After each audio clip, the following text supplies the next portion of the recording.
So I'm going to go ahead and cover the installation or setup of the printer, just the basics. I know for some this is going to be rather basic. They've gone through this before, but at the same time, I want to make sure that everybody is on the same page with some of these items.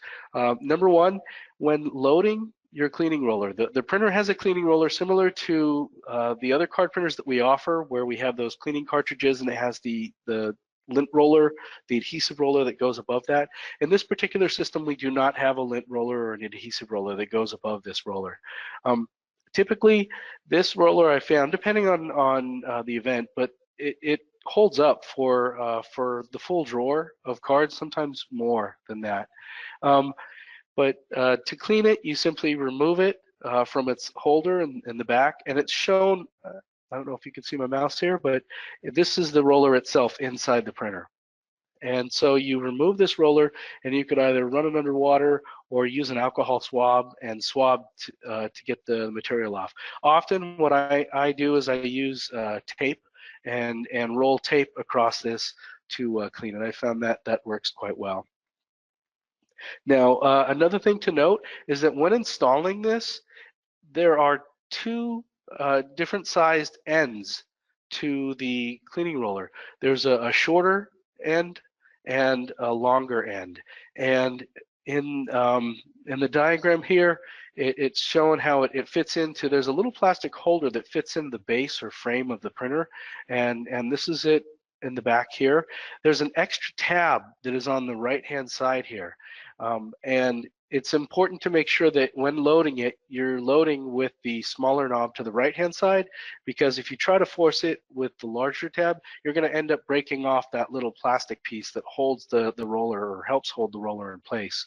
And in order to try and replace that, you'd have to pull the printer apart, and it's certainly not worth it. So make sure, if you're working with customers, that they're aware also to load the cleaning roller with the smaller side to the right-hand side.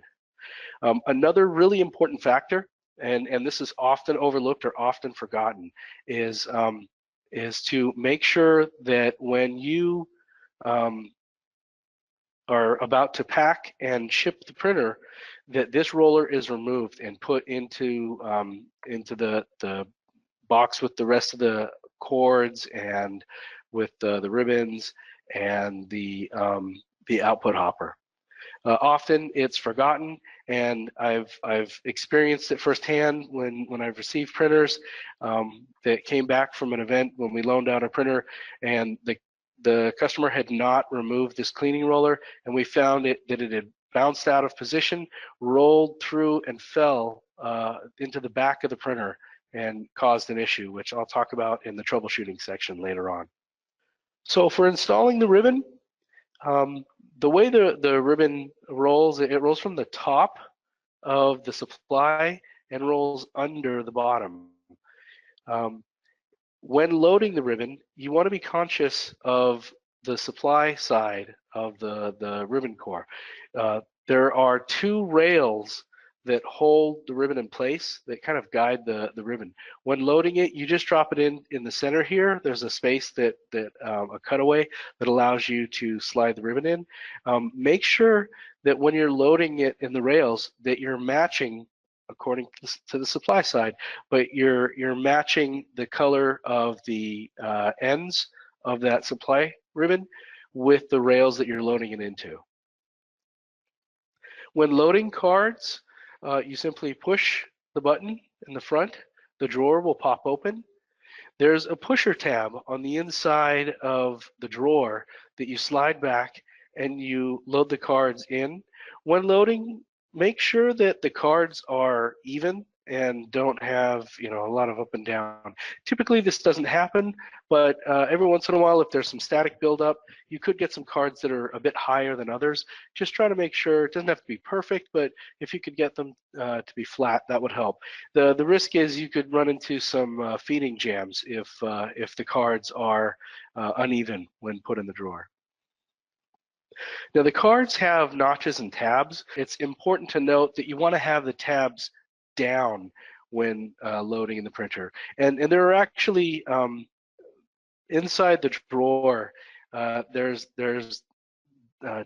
detents and notches that will prevent you from loading it that way.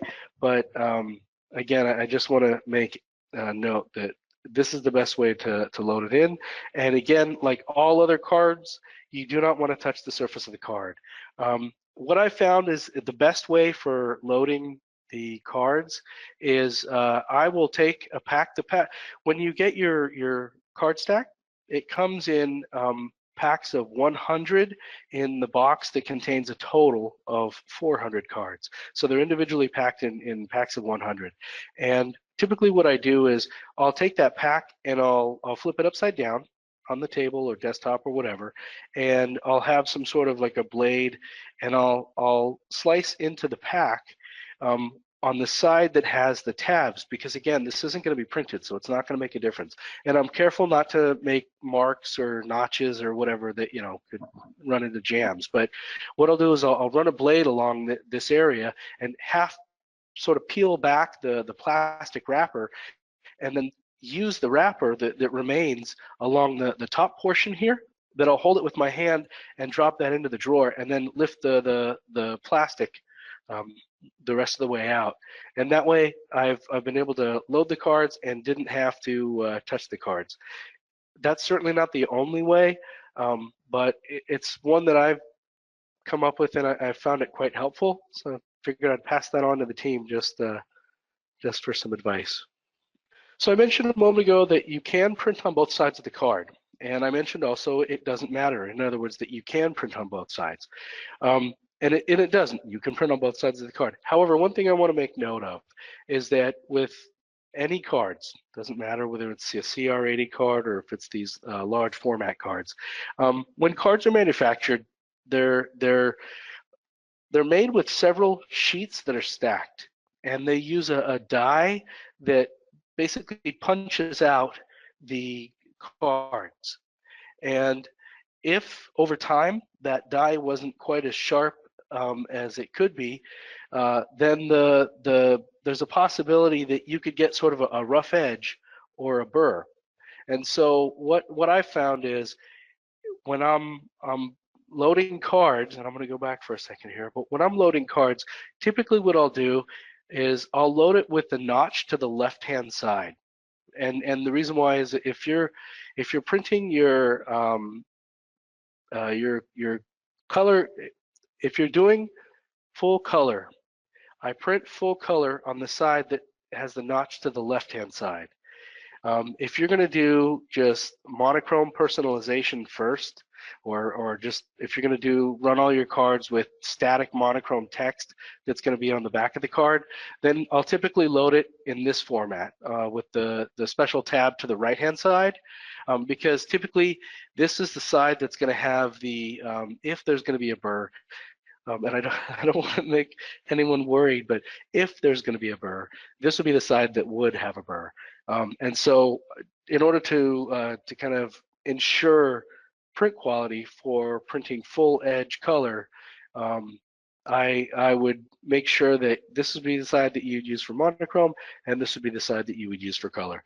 Again, it's the same, the experience that you're going to have with this is the same experience that you would have with your CR80 printers. So if you're used to the ZXP7, if you're used to the ZXP3, 1, or the new printers, the ZC100 or ZC300, it's the same thing. If you take a pack of cards and you run your fingers along both sides of the card, you know, flip the card over and run it along again, you're going to find that one side's a little more rough than the other.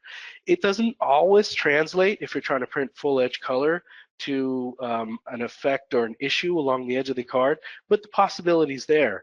And so again, it's the same situation here. It's just something to keep in mind. Now also, when you're printing on both sides of the card, if you've ordered cards that have holes that are pre-punched, I recommend avoiding printing right up to the holes. My recommendation is to leave, if you can, about a millimeter gap around the holes.